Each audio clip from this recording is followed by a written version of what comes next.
Hello and welcome, ladies and gentlemen, to Define Disaster. This is Battlefield 4, and in today's weapon review, we'll be taking a closer look at all available DMRs in the game, with the aim, of course, of finding out which is best suited for which combat situation. Now, before we get started, quick shout out to Matex for suggesting this topic. I hope I'm able to answer your questions regarding both the capabilities of DMRs, which playstyles to use, and which DMRs to use in which situations. However, with that being said, let's start off talking about the DMRs we're going to be covering in today's weapon showdown. The DMRs we're going to be talking about today are all very different in that they all fulfill a certain role on the battlefield. They fit a certain playstyle and a certain combat situation, and therefore competing against each other only indirectly, not necessarily in stats, but more in which playstyle is most beneficial. Starting off then, we have the SKS, the M39 EMR as second, and lastly we'll be going over the MK11 Mod 0, with the first being the most close quarter suited DMR, the second of course a more all-rounder, and the last being the dedicated long range sniper DMR. Starting off then with our close quarter orientated DMR in our lineup today, the SKS. It has a maximum damage of 43 and a minimum damage of 34, slightly less damage than your average DMR. While this still guarantees you a 3-shot kill at all distances, it does not guarantee you this against a target that is running the defensive upgrade, meaning that you will, if you're shooting them in the chest, require 4 bullets instead of 3, which is unlike most DMRs, which have enough damage to nevertheless get their 3-shot kill, even if their opponent is using a defensive upgrade. However, this is not a problem in close quarter situations and medium range situations. It only becomes difficult at longer ranges where the damage hits the minimum 34 of the SKS. Just for small information here, that is roughly from 50 meters and onwards. The rate of fire, on the other hand, of the SKS is amazing at 333 rounds per minute. It is the fastest firing DMR in the game, of course making it more suited for medium and close quarter. The magazine size is a typical 20 plus 1, 21 bullets in total, standard for all DMRs in our lineup today, and to be found on most DMRs in the game. Its muzzle velocity, given its medium to close quarter orientation, is the lowest in our comparison today at 490 meters per second. However, at these distances, it shouldn't be too much of a hindrance to the performance of this weapon. Moving on to the reload times, relatively competitive in the wider scheme of Battlefield 4 reload times. When it comes to the DMRs we're looking at today, or close quarter orientated assault rifles and PDWs on the other hand, it's not great, with a short reload of 2.3 seconds and a long reload at 3.5. What should be said, however, is that you don't hit long reloads on DMRs very often, because you usually do have the time to reload your gun whenever you want to, and if you're in run and gun situations, usually you have enough bullets to take care of 2 or 3 or even 4 people before having to actually reload your DMR. Moving on then to recoil, with a vertical recoil at 0.7, recoil to the left at 0.3, and 0.4 to the right. Recoil here is manageable. Recoil isn't actually too important for DMRs, at least in my opinion, because of course you're firing them single shot and you have quite a distance between pulling the triggers to readjust your aim. However, that's just me. The first shot recoil multiplier, as in all DMRs, is 1. So if you do have trouble with the recoil, which is actually relatively low when it comes to the vertical sides of things, you can always slot on an angled foregrip, radically reducing your recoil. Moving on then to the ADS values of this gun. As to be expected, the SKS is the least accurate of the rifles we're looking at today, because it is of course orientated towards medium and close quarter combat. At 0.2, however, the ADS is still as good as the best of the assault rifles available and shouldn't leave you hanging in too many situations. What it does have to offer, however, is a better accuracy when hip firing and standing. That at 3 versus your average DMR's 4 doesn't mean, however, I would recommend using this DMR in hip fires. DMRs generally don't do well when hip firing. Try to aim down sight whenever you can. Moving on then to our all-rounder DMR that we're going to be discussing today, the M39 EMR, with a max damage of 45 and a minimum damage of 38. This weapon guarantees a 3-shot kill at all ranges, independent of whether or not your enemy is using the defensive upgrade. It has a standard DMR damage mod here, shared by the other gun we're going to be looking at in just a moment. It has a respectably high fire rate, even for a all-rounder DMR, at 300 rounds per minute, and a standard magazine size at 20 plus 1, 21 bullets. in total. The muzzle velocity is also what makes this DMR relatively good at 650 meters per second. It should be easier to hit moving targets with this DMR versus most of the other DMRs available in the game. When it comes to reload times, at 2.25 seconds for the short reload and 3.4 seconds for the long reload, nothing to complain about here, but as previously stated, DMR reload times are not amongst the most important stats of DMRs. Moving on then to recoil, this is where the EMR has a little bit more, especially in terms of vertical recoil at 1.2 degrees per shot. On the other hand, it has very controllable and very low side-to-side recoil with an equal balance of 0.2 both to the left and the right. First shot recoil multiplier is of course 1, and therefore recoil always stays the same, shot for shot. Moving on then to the ADS, the EMR is more accurate than the SKS at a ADS value while standing, aiming down sight, not moving, of 0.125. This is standard for most DMRs, and so is its hipfire value at 4 when hipfiring, standing, and moving. Never hipfire your DMR in anything but close quarter situations. It will definitely let you down.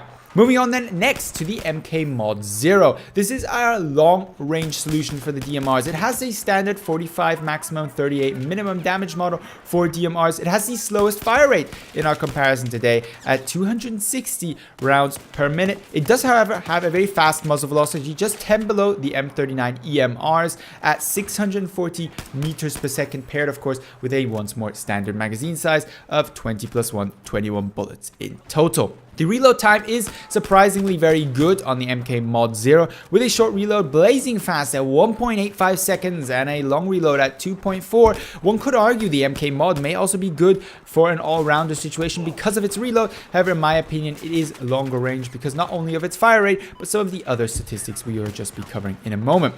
Moving on then further, we have recoil. This is a kind of a mixed bag here with a medium amount of recoil when it comes to vertical at 1, precisely 1.0. Better, of course, than the M39 EMR, but still worse than the SKS. On the other hand, it has almost zero recoil when it comes to the horizontal, with 0.05 to the left, unnoticeable basically, and a meager 0.2 to the right. This gun is not going to shift too much horizontally when firing. Of course, the first shot recoil multiplier here is once more 1.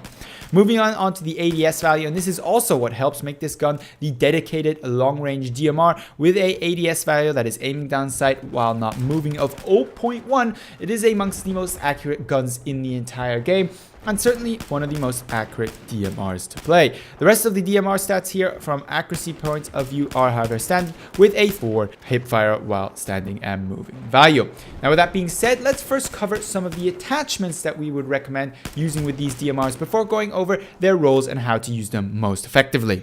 Now, if you're wondering why some of the gameplay doesn't have my recommended attachments for each of these guns, it's because I often actually have to find out which attachments are best, not only by looking at stats, but also actually personally trying them out. And therefore, sometimes gameplay turns out with the attachments I recommend in the end, and sometimes the best gameplay is with the attachments that actually make the gun horrible, but I just get lucky. Therefore, don't try to sue me if I'm talking about using an angle foregrip and you see an ergo, or vice versa. Starting off then with the SKS, our close quarter medium range DMR, I would recommend a red dot sight of your choice as optic. In my case, I used the Cobra in most of this video because I didn't have the Coyote unlocked just yet. You can, as with all DMRs, use medium range sights as the PKA 3.4. However, I wouldn't recommend it for the SKS because you shouldn't be really using this DMR over 50 meters. Moving on then to accessory, you can use nothing here. You can use a laser sight if you want more accurate hipfire, although I would not recommend hipfiring the DMR, of course. If you turn it off in smoke, then it shouldn't be a problem running with a laser sight. Otherwise, just run a target detector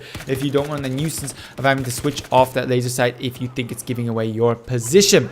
Moving on then to barrel attachments, many people go for heavy barrels on DMRs, and that is a sensible solution for most. However, in my opinion, the SKS is of course medium range, and your accuracy is plentiful under 50 meters with something like a naked barrel, or if you're going full sneak, I would run a suppressor the way I usually run my SKS. Coming on then to the underbarrel attachment, if you're having trouble with the recoil of the SKS, throw in an angled foregrip there. However, otherwise, use your ergo grip, vertical grip, allowing you to strafe a little bit more, allowing your hipfire to be more accurate, and just generally helping the situation because you usually can't stand still and fire at your enemy if you are in close quarter combat. Moving on then to the M39 EMR. This is a slightly different picture to the SKS. Once more, you can use a red dot sight here, and I used for most of the footage today red dot sights on all of my DMRs. However, if you can get into a position where you can shoot between 50 to maybe even up to 100 meters, I would actually recommend using a 3.4 PKA sight. You do have a more accurate shot, and you can nail those headshots, which are so vital for DMR users as they are for sniper rifles, much more easily. Moving on to the accessory, this is the same thing as with the SKS, laser sight or target detector or nothing, your choice. There's no real game-changing benefits to any of these attachments. The barrel, on the other hand, you can use naked, and I did for a relatively large amount with the M39 EMR, and the reason for that is slapping on a heavy barrel does add significant amounts of recoil to this already relatively unruly when it comes to vertical recoil DMR, and of course the more recoil you have, the harder it is to achieve the maximum fire rate of the weapon. So therefore, I would run the EMR actually either with a heavy barrel and angled foregrip or a stubby grip and no barrel attachment at all. Last but not least, then we have the MK11 Mod 0. Here I would definitely recommend a 3.4 times scope. I didn't use it for most of my video, but towards the end of the video you should be seeing a clip of me using this sight because I found that it was so much easier to use the weapon with a 3.4 times multiplied scope, because of course you're going for longer ranges, 70 to maybe even 200 meters with your DMR. The higher magnification scope is going to make hitting targets and especially headshots so much easier. Definitely a recommendation on my side. I usually use a laser sight with this weapon. However, once more, same story, your choice, laser sight, no accessory, or the target detector. Next up, the barrel. You can use a heavy barrel. However, in the case of the MK Mod 0, this weapon is so accurate already, I see little point in adding additional recoil. You can, however, because this is the long-range DMR, it is a suitable choice to make this gun even more accurate, and you have more time to take your shots. You're not really in a rush, therefore recoil isn't so much of a trouble. However, I found it more useful to be able to fire my shots slightly faster and control my recoil slightly easier than the additional accuracy that I would gain by using a heavy barrel. Last but not least then, for this weapon, I would definitely recommend the angled foregrip because of the playstyle involved with the MK Mod 0. You should be standing still when firing DMRs whenever you can. However, at these distances, you really do have the opportunity to stand still without getting worried of most people instantly hitting you and killing you, and therefore being able to have less recoil on your gun is a blessing, and I would therefore recommend the angled foregrip with the MK Mod 0. Having covered both the guns and their respective attachments, let's move on to, well, where they perform best and my verdict on each one of them. The SKS, the close quarter medium range DMR, what you need to pay attention to here is that if you're shooting at targets over 50 meters frequently, you're better off using something like the M39 EMR. You do have a chance here, if you're doing body shots, to not get a 3-shot kill because many players in Battlefield 4 run the defensive field upgrade. Otherwise, try not to hip fire your DMR too much, even in close quarters. It's gonna let you down. Make sure you're using the right sight for it, and well, make sure you don't get caught mid-reload because it has a slightly longer reload time. Nevertheless, it is a very good choice and you can do very well, very aggressively with this DMR. It is also a good weapon to use for basically capping objectives, being aggressive on the objective, and then moving to the next objective. Yes, you may need 4-shot kills for the enemies that are a little bit further out on your way to the next objective, but nevertheless, they're nothing compared to the number that you're going to be facing on the objectives themselves, and the DMR is still relatively effective at those ranges. Moving on then to the M39 EMR, a very effective weapon, in my opinion, the most versatile of the lot because it does have this good mix between fire rate and accuracy while maintaining decent amounts of recoil that are controllable. It is, however, sometimes difficult to find a space for these kind of DMRs between something like the MK Mod 0 and the SKS. So it's your everyday DMR. However, if you have the opportunity to specialize for either the MK Mod 0 and go a little bit more long range, or the SKS and go a little bit more close quarter, you're probably better off doing that. What you do need to pay attention to, as with all DMRs, however, is stand still while shooting. It's something I fight with personally. It's difficult to learn for somebody who strafes against pretty much everybody they're shooting at, especially those pesky snipers. However, your DMR will thank you and you will be a lot more accurate using it if you do. Furthermore, don't be shy to use a higher magnification optic on these guns if you're going for longer range targets. Last but not least, the MK Mod 0. My probably favorite DMR when it comes to more longer ranges, and in general, it's a DMR that I have mastered unlike the other two, and I have played for with quite a while. This is a great distance DMR, one dedicated to long range, and thanks to its reload time and relatively alright performance, you can do alright in medium range situations. However, real close quarter gets difficult with this gun, and it will let you down, and you will put yourself at a significant disadvantage versus something like the SKS, and therefore pay attention that you don't close the gap on your enemy too much or let the enemy close the gap on you too frequently in using this weapon. With all that being said, I'd love to know your feedback on what DMRs you prefer. There is a large variety out there, and there are a large variety of tactics you can use with them. Which ones do you prefer most? Which ones do you use on which maps and in which situations most frequently and most successful? In my opinion, Rush Dawnbreaker, hanging out down on that right side defending, is probably one of the best situations to be using a higher magnified optic on a DMR. Longer range, sweet kills to be had, good cover to hide behind. Furthermore, I'd like to know future video suggestions for my videos, all my series that I'm running, be that a weapon duel, showdown, or played out review. Topics you'd like to see discussed, feel free to leave those down below in the comments below. But otherwise, I'd like to thank you very much for watching at this point, and hope to see you in the next Battlefield 4 video.